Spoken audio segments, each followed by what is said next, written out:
Hello, welcome to my first KSP tutorial slash career Let's Play. Um, I'm going to start this career in version 1.2.2 on Mac. The system I'm using is not the most powerful, so you're going to notice that the textures are pretty poor on Kerbin and on other planets. And you can even see the shadowing lines right here, pretty blocky, but that's only because I'm using a Mac Mini from a few years ago and it just doesn't have the video card capable of processing these type of textures while keeping up with the gameplay calculations. So I've reduced the textures down to make the gameplay a little smoother, but it shouldn't hinder us too badly because when we're in space and building aircraft, the parts are not rendered horribly. So even though this looks bad, the parts and the spacecraft in space itself look pretty good. Okay, so I said this is going to be like a tutorial Let's Play, so I am going to be playing through career mode. There's still a lot of career mode that I need to learn, mainly the administrative building. That's kind of still a mystery to me, but I'll figure it out. But the tutorial part is going to be uh, using mods. I'll be learning how to use some mods as we go, and I'll also be sort of diving into why spacecraft do what they do. So, for example, maybe you're an experienced Kerbal Space Program player who always lived by the philosophy, add more boosters and I'll get to wherever I need to go.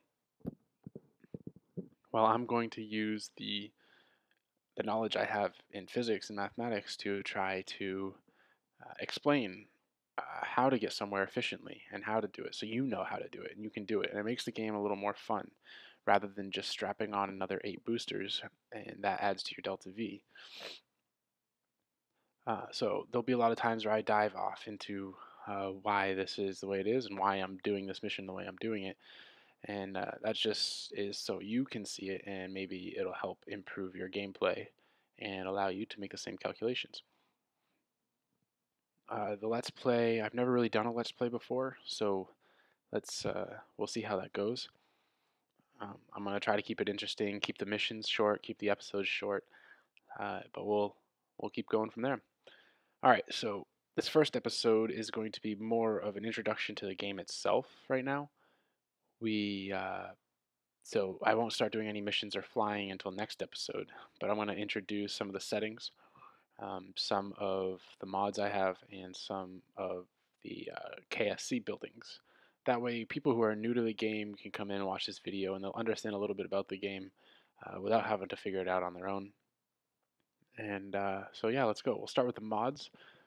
My list of mods are right here. It's fairly heavily modded for only having a crappy computer, but I'm running about 8 gigs of RAM. I did an upgrade on my Mac Mini from 4 to 8, so it allows me to run a few mods. I only have a few part mods like Fuel Tank Plus, KAS, KIS, Magic Smoke Industries, which is Infernal Robotics, and then these 5 right here are all parts. OPT is a big part pack for space planes. And then we have Station Science that has a few parts in it, but that's more gameplay than anything.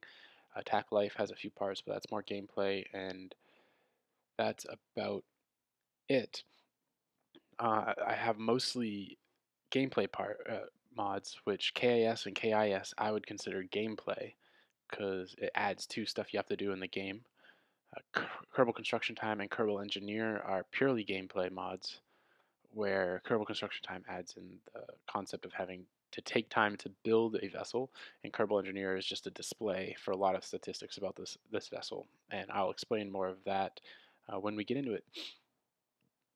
OPM it adds on outer planets, so I believe it's 3 new planets and a few new moons, and I believe Elu has become a moon. I can't really remember, but it adds more to it and makes the solar system bigger. So it gives the opportunity for this series to be even longer.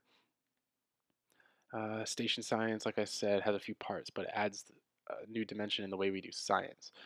Thunder Aerospace adds in the survival of resources, and Trigger Tech is a transfer window guidance mod. So it allows you to find the most optimal transfer window between bodies. Another thing about Station Science is this right here gives your scientists something to do.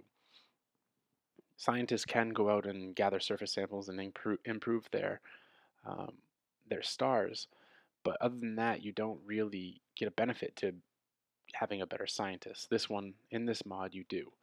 In KIS and KAS and some parts of station science, the engineers are very helpful. And for Magic Smoke Industries, for Infernal Robotics, the engineers are really helpful because it allows you to, the better the engineer, the better you can, the easier you can attach things, and the more efficient some of the machines are in station science. Okay, so the rest of these that I didn't talk about are all just they come with a lot of the mods, the like B9 part switch, community category, and resource packs, and fire spitter, custom barn kit. Just a tip, I think it's in the forum, but if you want OPM, you need to have OPM, Copernicus, modular flight integrator, um, custom barn kit, CTTP, and I believe it was community category kit in order to make it work. So you need to download a few more things than just OPM. And a few of those come with OPM, and a few others come with Copernicus. So you got to make sure you get Copernicus in order to have OPM work. Anyway, for those of you that are new, the Modular Manager. This one's 2.7.5. I believe it's the most recent as of the 2nd of February, which is today. Not 100% sure on that. But for those of you that are new, Modular Manager can be bane of modding sometimes because let's say I added in this first half of mods and that was my mod pack at first, and I put Module Manager in because some of these do need Module Manager to work. I put Module Manager in and then I launch the game. It loads up fine. What I would end up getting is all these in the game data, and then these 4 pages pop up. The config cache, config SHA, and physics and tech tree. Those will pop up from the Module Manager. Now, let's say a week later, I decided I want to add this group of mods to my mod pack and start using these. Well, what you need to do is when you add this in, it's very useful to come in here before you launch KSP again and delete these 4 files first. Let Module Manager rebuild these files after adding in your second set of mods. This is because these are cache files. Well, this one's a cache file, and this is a tech tree file. Especially if you are in career mode or science mode, this Module Manager tech tree file keeps track of tech tree changes that are a result of some of the mods. So if you add a mod in that changes the tech tree, well, it could completely break your game because it's trying to add a tech tree, but you have another mod that has already persisted on that tech tree modification, on their tech tree modification. So come in here and get rid of these 4 files, add your mods in, then restart KSP, and Module Manager will reload these 4 files. They'll create new files, and it should work a little better. Sometimes people run into the issue where their mods aren't working when they load them in. So I just wanted to throw that little piece of information out there so you can so maybe you don't have to run into the issue. Okay, so in the settings, like I said, I have my graphics settings set way down, just to make the gameplay smoother. It seems to be working all right now. I can change between these 2 screens with minimal lag. It's not too bad. Go back and forth here. You can see a little bit of lag when it tries to slow down, but that's it. Alright, so in order to start the game, you go to Start Game, and then you have this screen that pops up. You have Resume Save, which if you're new to it, you won't have any. You have training and you have scenarios.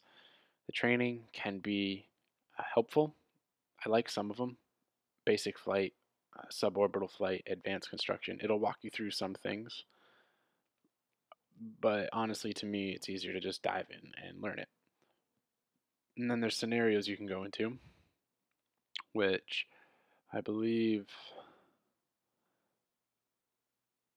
yeah, so essentially this mission will place you into a landing flight. It'll place you right there and you're ready to in. It's sort of like a shuttle landing. It's just different scenarios that you can go in, and a lot of them will test your abilities. powered landing. Moon rover, you can drive around and get used to it. Prospecting Elu, which I believe is used with mining. Station 1, which this is a station that the KSP developers built, and you can start off from that station. Transmissions, practice using the transmission aspect in the game, blah, blah, blah. Anyway, it's a good thing to dive into. Just give it a try.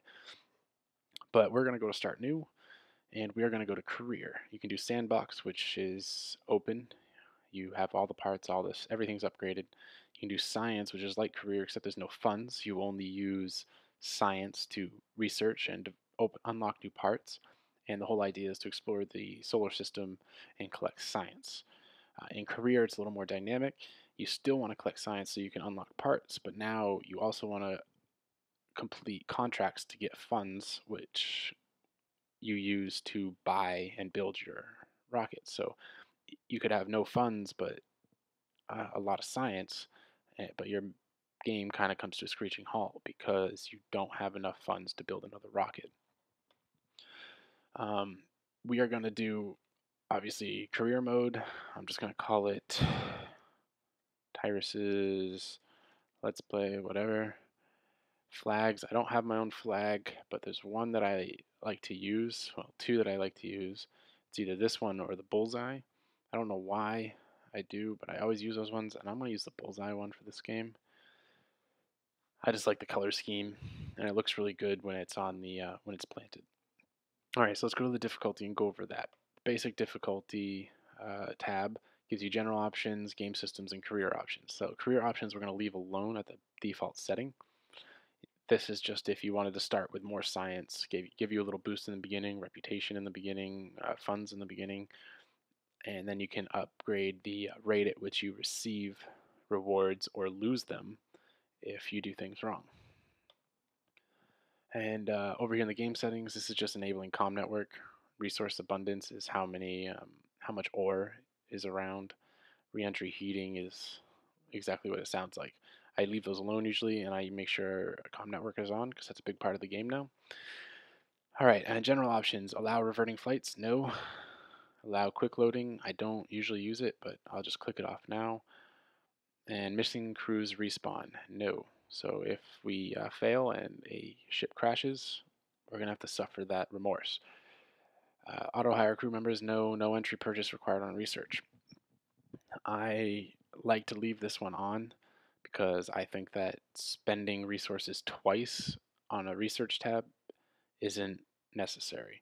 So what this means is if you had this off, you would research a research tab, meaning basic rocketry, which unlocks a few engines and some fuel tanks.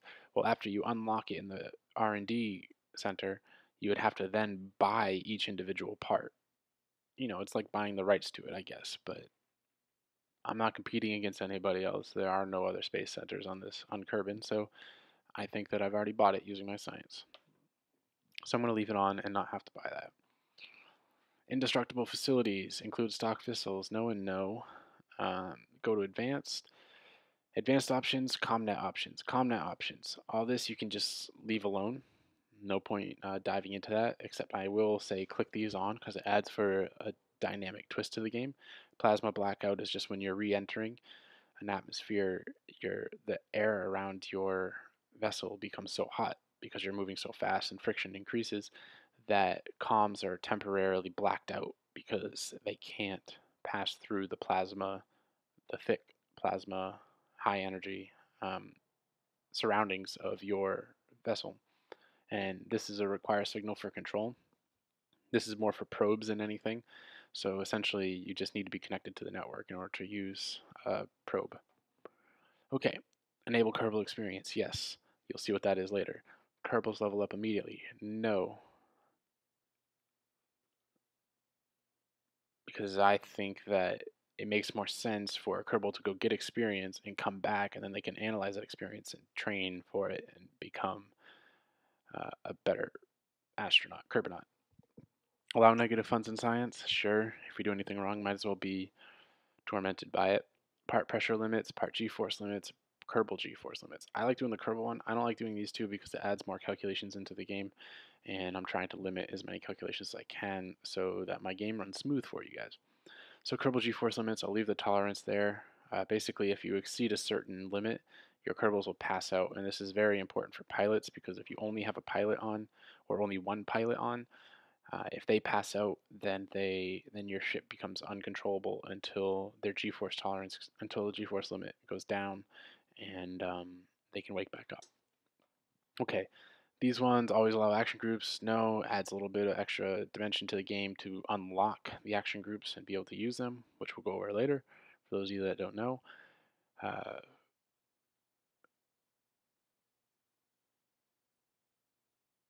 No, I like to leave this one off because I think you can always find a way to transfer resources. Attack life support we won't mess with. Okay, so we're all set up and ready to go once you have your difficulty options. Most of you, if you're just starting off, I would just go to career and start. Don't mess around with it too much at first, just start and learn the game. But we're going to do that right now. And we are going to load up our basic Space Center. Okay, here we are. This is a little welcome to the Space Center screen. For those of you that want to, go ahead and read it. It just tells you how to navigate around here. You can slide forward, backward, left, and right, and you can rotate around using the right click, and then you can click on things using the left click. And you can also scroll over things to get a little info screen about them. All right, thanks, I've got it. So we have two launch pads, or two launching points. You have a runway and you have a launch pad. These runways and launch pads, you can use them to launch vessels without going into the VAB. So if I click on this and load it up, oh, there's no buildings, no vessels yet. So once you build a vessel in here and save it, well, you can go in here and it gives you the whole list, and you can just choose from that list and launch it instead of going into the VAB, loading it, and then launching it from there. You can just do it all on one page. Same thing with the runway, except it's for the SPH, the spaceplane hangar, instead. You'll see me going into these guys soon, so I won't do it right now. Okay, so first off, mission control. Mission control is where we accept contracts. Okay, welcome mission control. Please make a selection. Right now we can have a max of 2, and right now we have 0 active. So right here you can see the active tab. I'm going to click on this. This is one contract that's offered to us, and the contract is gather scientific data from Kerbin, from the Kerbin World First Record Keeping Society. And then there's a little briefing about it. You can read that if you want. Prestige level expires 1 year, day 2, right here. Year 1, day 2. So I have this set up in a calendar format. So this would be, if I were to translate it into our dates in real life, this would be, say, 2017, February 3rd. And then there's time. Okay. Default, yours would just say it expires in 2 days. I set it this way because it's going to make more sense with Kerbal construction time later. Okay, so this is the expiration, and then you have your objectives, then you have your completion. Down here you have your rewards. You have an advance, so when we accept this, we will get 2,240 funds, and when we complete it, we will get 4,160 funds, for a total of 6,400 funds. So it's pretty easy to think that you get this when you complete it, and then you get this when you complete it too. No, you only get 6,400 total. You just subtract your advance, and this is what you get at the end. Okay? So this is the total reward right here. That's what you want to look at. And of course, the advance is important if you're low on funds at the time. So we're going to take this contract, we're going to accept it, and now it goes away from this tab and it goes into our active tab. So we can keep track of our active contracts here. Archives are where our completed contracts, our failed contracts, and canceled contracts are. But now you see up here we have active contracts 1 and max contracts 2. Perfect. So that's just a little introduction to the mission control building. Now we also have Astronaut Complex. You come in here and you can hire astronauts or Kerbinauts. we have 4 by default, the 4 main characters. We have 4 that here, and we have a max of 5. And we'll go over this max later in a little bit. And each one has its own attribute. And you can see there G-force endurance is 2.6x. So it's 2.6, right, 2.6 times. And then max sustainable G is 5.8 Gs. 6.6, 5.7, and then 6.7 for Valentina. And each one has their own max sustainable Gs. Important to know, especially when we have that setting of G-force limit set. Okay, so each one has a pilot, engineer, scientist, and pilot. And over here we have pilot, pilot, engineer, engineer, pilot, pilot, engineer. Well, engineers are, like I said before when I was talking about the mods, engineers are going to be a little more important when we get later on and we start doing Kerbal inventory system and building things on planets. The scientist is going to be more important when we start gathering science and doing science on space stations. And the pilots are used to fly. So a lot of the controls go away if we only fly with, say, Bill and Bob because neither of them are a pilot. We would need to have Jeb with one of them, or Valentino with one of them, or one of these pilots with one of them to make sure that we can control the aircraft. Make sense? Okay. So that's a little brief intro there. I will say that hiring astronauts is really expensive. If I were to get rid of one of these guys, the next hire price would go down. And when I hire a new one, the next hire price will go up. So as you keep increasing your Kerbonauts, the price to hire another one goes up. Okay, now back out of there. Let's go to the R&D building. This just shows your tech tree. Now this is what I was saying before. If I had that option for entry purchase on research, I could research this, but then I would have to buy all the parts again. I'd have to buy them, and then I could use them. I couldn't use them until I bought the rights to them, essentially. But this one's pretty straightforward. Each tier has a certain value. This right here is 45, 90, 160, 300, 550, and then down here is 1,000. Okay. And then, and that's science points. That's right here. Here's science points. And you collect science by collecting surface samples, which you'll see in next episode. Then we have the tracking station. The tracking station is where we can see other planets. So right here is the Kerbin system. We have the moon and Minmus. And it keeps zooming out. And then we can see the inner Kerbal system. Sorry about the glitches in the background. Don't worry about that. It's just my system doesn't like it for some reason. The inner Kerbal system, we got Duna, Kerbin right there, which is where we are, Eve, and Moho. Keep zooming out. And we have Drez, Jewel, and then the new planets from Outer Planets mod, we have Sarnis, Erlum, Nidon, and Plock, which I'm not going to zoom in and show you any of those because I want to explore them. Okay, so we'll keep zooming back in. Perfect. And then out. Not much to that place. I mean, it'll keep track of all the ships you have flying around, so you can scroll through those, all the debris. All asteroids later is where you'll find the asteroids there. Now the administration building. Administration building is kind of a mystery to me, but not really, I suppose. I never really use it because I never really get to the point where I need to allocate funds or science in a certain direction. But each one of these tabs has a certain thing that it does. Like this one, for instance, takes 5% of your reputation gains from a mission. So if you go to the moon, you get maybe 100 reputation points. You get 5 reputation points, and you can transfer them into 1,000 funds each. So for 5,000 funds. That's what this does, and each one of those has something like that. And then you have down here a commitment bar where you can increase your commitment to 100%. So for example, now it takes 5% of reputation gains. Oh, it'll take 100% of your reputation gains and convert them into 1,200 funds for each one unit. So in the same one, I could receive 125,000 funds rather than 5,000 funds. But the setup cost is 10 times greater. So we have down at 5%, which is the default. It's about 7 or 8, and then you increase it, and your startup cost increases as well.